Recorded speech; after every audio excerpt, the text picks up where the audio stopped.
Good evening दोस्तों। स्वागत है आप सभी मित्रों का आपके अपने चैनल में। तो विंसर ईयरबुक एपिसोड नंबर 13 आज हम शुरू कर रहे हैं और महत्वपूर्ण यह श्रृंखला है जहां पे यूकेपीएससी यूके ट्रिपल एससी के आगामी 2025 में जितने भी एग्ज़ाम होंगे ये बहुत महत्वपूर्ण एपिसोड है। मैं बार बार कह रहा हूँ। तो स्टार्ट करते हैं। आज का पहला प्रश्न, चिपको आंदोलन तथा दसोली ग्राम स्वराज मंडल के अध्यक्ष रहे मुरारी लाल का निधन कब हुआ?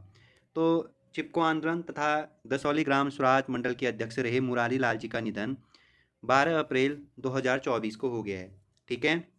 नेक्स्ट प्रश्न, अप्रैल 2024 में मानसखंड गलियारा यात्रा पर्यटन विभाग ने किसके साथ मिलकर शुरू की है? जो मानसखंड गलियारा है कैलाश मानसरोवर यात्रा वाला, तो ये भारतीय रेल के साथ पर्यटन विभाग ने क्या किया है? समझौता किया है। ठीक है, ये महत्वपूर्ण प्रश्न है। बीआरओ द्वारा उत्तराखंड के किन स्थानों पर 5 नए हवाई अड्डे बनाए जाने प्रस्तावित है? तो बॉर्डर रोड के द्वारा दोस्तों, यानी बीआरओ द्वारा उत्तराखंड में 5 नए हवाई अड्डे बनाने का प्रस्तावित है। वो 5 कौन कौन से? एक तो गुंजी में बनना है, कालसी में बनना है, टनकपुर, घनसाली और नावीडांग। तो ये 5 जगह बनने हैं। बात करें बीआरओ इन 5 नए हवाई अड्डे का निर्माण क्यों कर रही है? चीन सीमा से लगी सीमा के पास संसाधनों के प्रबंधन को बढ़ावा देने हेतु 5 नए हवाई अड्डे बनाए जाने हैं। ठीक है। नेक्स्ट प्रश्न है, वर्तमान में उत्तराखंड के किस स्थान पर कत्यूरी शासनकाल से संबंधित ओखलिया प्राप्त हुई है? तो खीर गंगा नदी तट पर जो बड़ेत गांव द्वाराहाट अल्मोड़ा में स्थित है।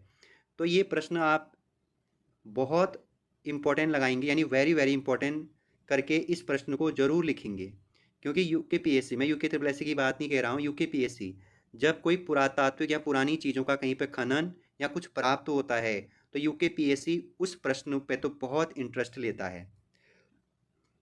तो कत्यूरी शासनकाल से संबंधित ओखलियां प्राप्त हुई है ब्रेत गांव द्वाराहाट खीर गंगा नदी के तट पे जो अल्मोड़ा में स्थित है।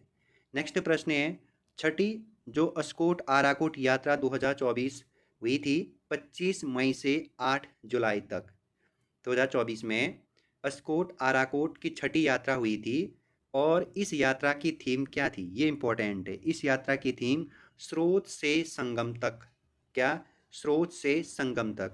बात करें अस्कोट आराकोट यात्रा की 50वीं वर्षगांठ थी दोस्तों। ये कितनी वर्षगांठ थी? ये 50वीं।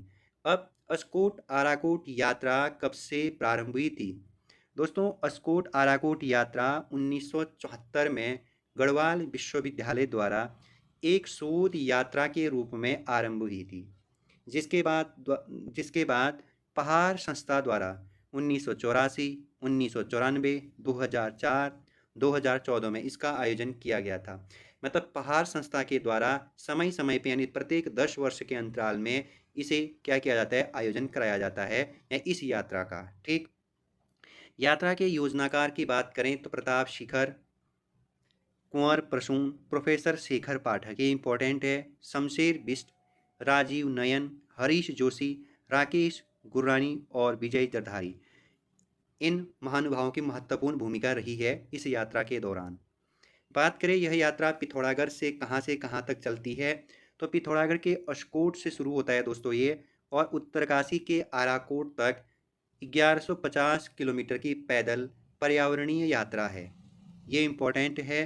अस्कोट आराकोट यात्रा कहाँ से कहाँ तक, यानी पिथौरागढ़ डिस्ट्रिक्ट से उत्तरकाशी डिस्ट्रिक्ट तक 1150 किलोमीटर की पैदल यात्रा है। दोस्तों इस यात्रा का आयोजन प्रत्येक 10 वर्ष बाद होता है।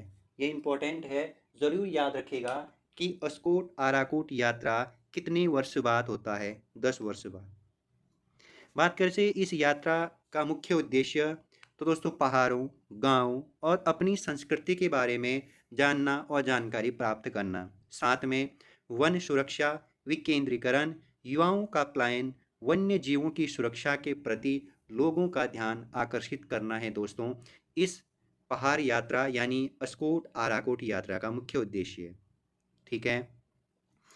इससे पहले 2014 में 5वीं अस्कोट आराकोट यात्रा का आयोजन किया गया था।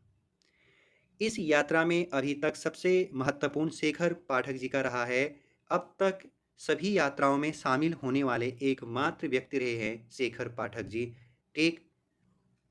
नेक्स्ट प्रश्न है 27 अप्रैल से 5 मई 2024 तक रिपब्लिक ऑफ चाइना के चेदुंग में आयोजित होने वाले थॉमस और उबेब कप में उत्तराखंड के किन दो पिता पुत्र का चयन हुआ था?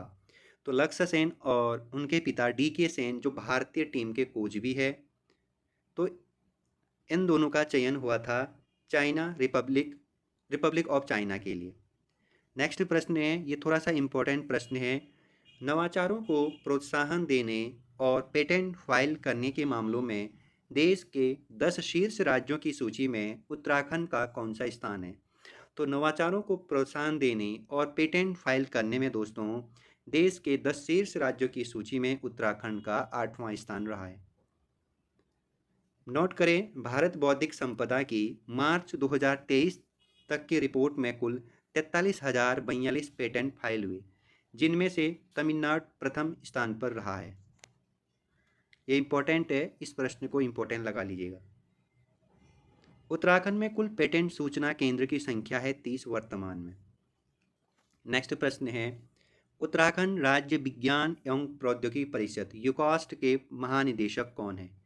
इस प्रश्न को मैं पहले भी बता चुका हूँ और उत्तर भी बताया है पहले ही मैंने, तो एक बार फिर से उत्तराखंड राज्य विज्ञान एवं प्रौद्योगिकी परिषद यूकॉस्ट के महानिदेशक प्रोफेसर दुर्गेश पंत जी है।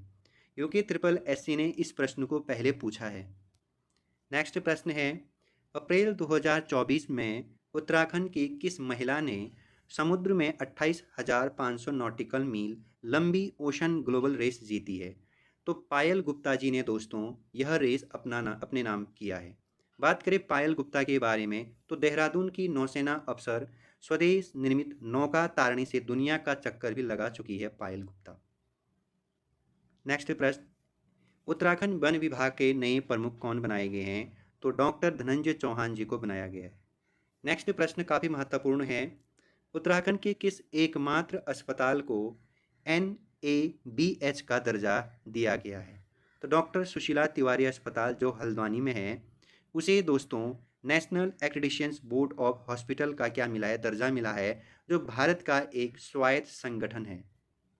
आखिर इसे यह दर्जा क्यों दिया गया है? गुणवत्ता युक्त चिकित्सकीय सुविधा और सुरक्षा प्रदान करने के लिए इस अस्पताल को यह अवार्ड से या यह दर्जा दिया गया है। नेक्स्ट प्रश्न है, 28 अप्रैल 2024 को उत्तराखंड के किस स्थान पर शारदा कॉरिडोर बनाए जाने की घोषणा की गई है? नाम से ही आपको क्लियर हो गया होगा, शारदा कॉरिडोर तो टनकपुर में, क्योंकि काली नदी का नाम टनकपुर से शारदा रखा जाता है या शारदा हो जाता है, ये आपको पता होना चाहिए।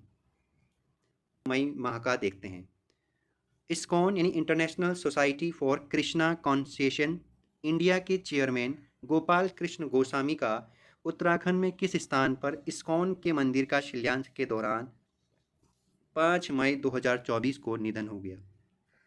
तो दूधली देहरादून में दोस्तों इस्कॉन इंडिया के चेयरमैन गोपाल कृष्ण गोस्वामी का क्या हो गया है? निधन।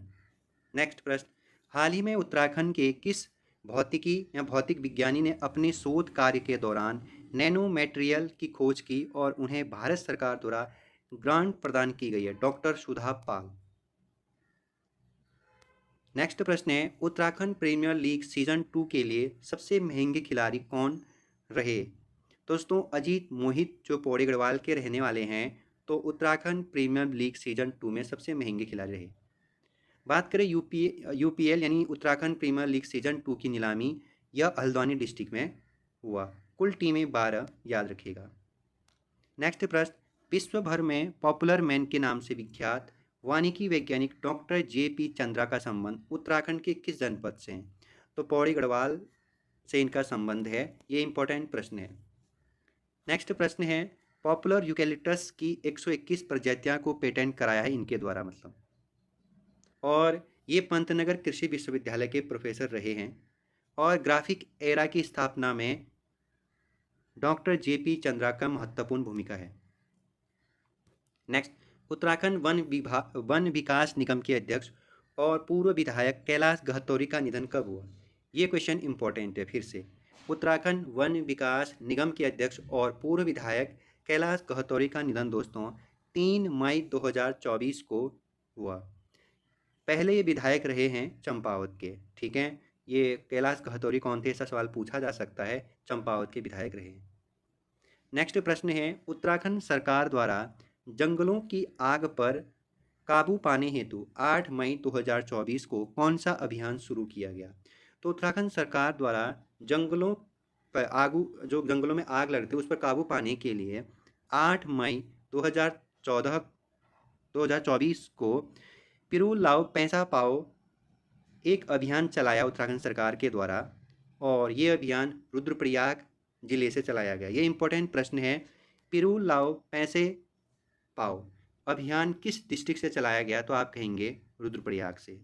और ये पिरू लाओ पैसे पाओ अभियान किस लिए चलाया गया, जंगलों में जो आग लग रही थी उस आग को या उस आग पर काबू पाने के लिए, 8 मई 2024। नेक्स्ट प्रश्न है, उत्तराखंड की किस अभिनेत्री तथा पटकथा लेखिका को 8 मई 2024 को दादा साहेब फाल्के फेयर अवार्ड से सम्मानित किया गया।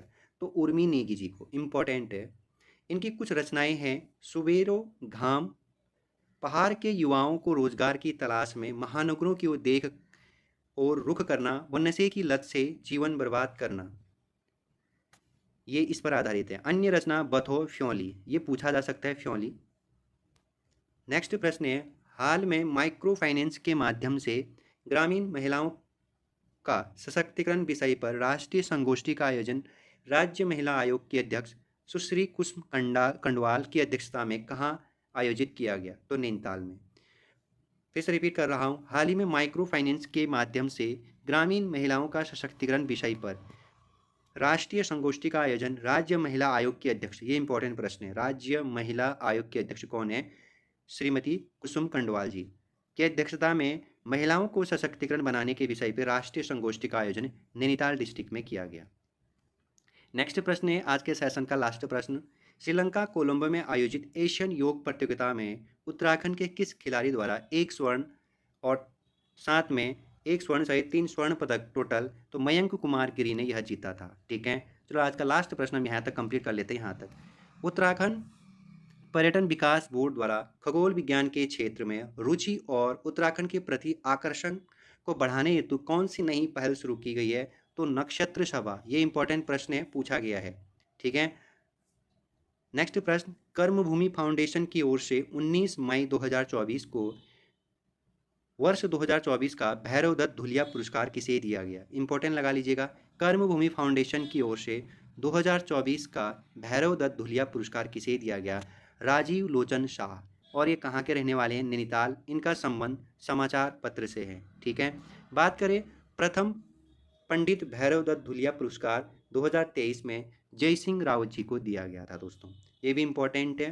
प्रथम भैरव दत्त धुलिया पुरस्कार किसे दिया गया, जसवंत सिंह रावत, और जो दूसरा दिया गया 2024 में वो दिया गया राजीव लोचन शाह जी को, ठीक है। तो दोस्तों आज के सेशन में हम लोगों ने मई मंथ का करंट अफेयर को लगभग समाप्त किया। 2-4 प्रश्न और बचे हैं, कल वाले एपिसोड में कंप्लीट करेंगे। आप इन प्रश्नों को बहुत अच्छे सुनिएगा, ठीक है। और जो भी इंपॉर्टेंट मैंने आप लोगों को बताया वो या तो लिखिए या तो आप इन प्रश्नों को ध्यान से पढ़ करके याद करिए दोस्तों। फिर मिलेंगे कल, तब तक के लिए अपना ख्याल रखिएगा दोस्तों, धन्यवाद।